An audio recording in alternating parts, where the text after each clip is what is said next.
So is there any merit to the idea, the notion that Donald Trump is throwing out there that the elections are going to be rigged, and then that Governor LePage has since reinforced, after winning twice, by the way, that the elections... By that rigged system. By that rigged system, Yes. that the elections will be rigged. Is there any merit to that at all? None.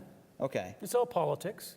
That's what we're in. We're talking about going into Halloween time. I mean, this is the scare time for politicians. They're trying to scare voters on various issues. As a Trump supporter, what does that do to motivate them to go vote? If they figure he's going to lose anyway, why not just stay home and watch Ellen? That's a good point. Maybe that's what they should do. When you look at the motivation of the Trump voters, they believe that Donald Trump is the great outsider. Even though he's a multi-billionaire and has contributed hundreds of millions of dollars to political campaigns, he's an outsider.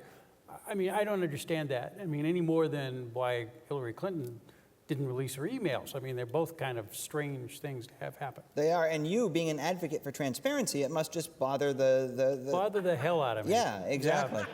Yeah. The other thing that I'm hearing a lot of is the civility. And we've just gone further downhill and further downhill with every election cycle.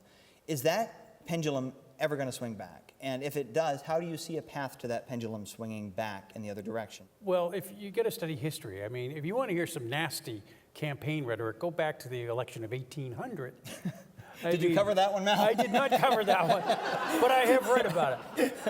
And if you look at some of the harsh rhetoric, and, you know, it was just much, much worse. What's happened now is we've got this amplification with social media, with television, with radio. I mean, everything gets amplified time after time after time. And you got the cable news networks who've got to put all the speeches on live. So you just have this constant news cycle that just pummels people. And I think a lot of people are getting more and more turned off, and they just go, I'm just not going to deal with this. And I think that's a real issue, because I think we're going to see people not voting in the presidential race here in Maine and then come back, vote in the congressional races, and vote on the referenda questions because they have an interest there.